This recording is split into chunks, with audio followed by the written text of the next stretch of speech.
दो angle iron को एक दूसरे के लंबवत कैसे निर्बाध रूप से वेल्ड करें। नए आए वेल्डर लड़के ने सीधे वेल्डिंग कर दी। उसे महीने में 30,000 कमाने वाले अनुभवी ने डांट लगा दी और बताया कि वेल्डर बिना सोचे काम करे तो 3 दिन में छोटी बारबेक्यू भी नहीं खा सकता। इस तरह की वेल्डिंग ना तो मजबूत होती है और न दिखने में सुंदर। अनुभवी ने एक वेल्डिंग रॉड निकाली और लड़के से ध्यान से देखने को कहा। उसने सबसे पहले वेल्डिंग रॉड से एंगल आयरन के बीच में खड़ी रेखा खींची, स्थिति निर्धारण करके इसके बाद इस स्थिति बिंदु को दोनों सिरों से जोड़े, एक त्रिभुज का निर्माण करें और ये 2 त्रिभुज स्वर को खिलाने के लिए काटने वाले हिस्से हैं। कोण मापक मशीन का उपयोग करके दोनों कोण लोहे की क्रॉस क्षेत्र को पूरी तरह काटें। अब उन्हें फिर से एक साथ वेल्ड करें। ये देखा जा सकता है कि ये पूरी तरह मेल खाता है और ये 90 डिग्री पर लंबवत है। इस समय युवक ने पूछा कि अगर 2 कोण लोहे इस तरह वेल्ड किए जाते हैं तो 3 कोण लोहे को कैसे बिना जोड़ के वेल्ड किया जाता है। जोड़कर वेल्ड कर दो। अनुभवी कारीगर बिना ज्यादा बोले डायगोनली कोने को जोड़ते हैं, फिर 3 वेल्डिंग रॉड निकालकर नए कारीगर को निर्देश देते हैं। 3 हनाई की रॉड्स क्रमशः पैर के लोहे के विस्तार रेखा के रूप में होती है। उनकी केंद्र बिंदु तक की दूरी वही होती है जो मास्टर को चाहिए होती है। इसके बाद मास्टर इस माप को पैर के लोहे पर मार्क करके शीर्ष से जोड़ते हैं, जिससे 2 कटाई रेखाएं बनती हैं। इसके बाद नीचे का काम बहुत आसान हो जाता है।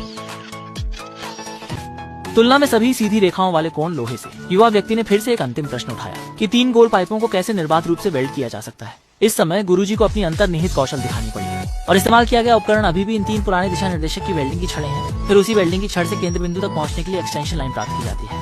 मास्टर ने एक कागज दिया और उसे गोल पाइप पर लपेटा ताकि गोल पाइप की परिधि मापी जा सके। कागज को एक बार मोड़कर परिधि का आधा बनाया। फिर मास्टर ने इस आधे का केंद्र बिंदु ढूंढा और एक सीधी रेखा खींची। इस सीधी रेखा के साथ फिर उसे वेल्डिंग रॉड के आकार से उस पर निशान बनाया जा सकता है। इस प्रकार 3 बिंदुओं को जोड़ने से बनने वाला एक वक्राकार क्षेत्र वही हिस्सा है जिसे काटकर हटाना है। काटने के बाद एक टेम्पलेट तैयार हो जाता है। अब सिर्फ इसे गोल पाइप पर लपेटकर आकार के अनुसार काटने की रेखा खींचें और अतिरिक्त हिस्से को हटा दें।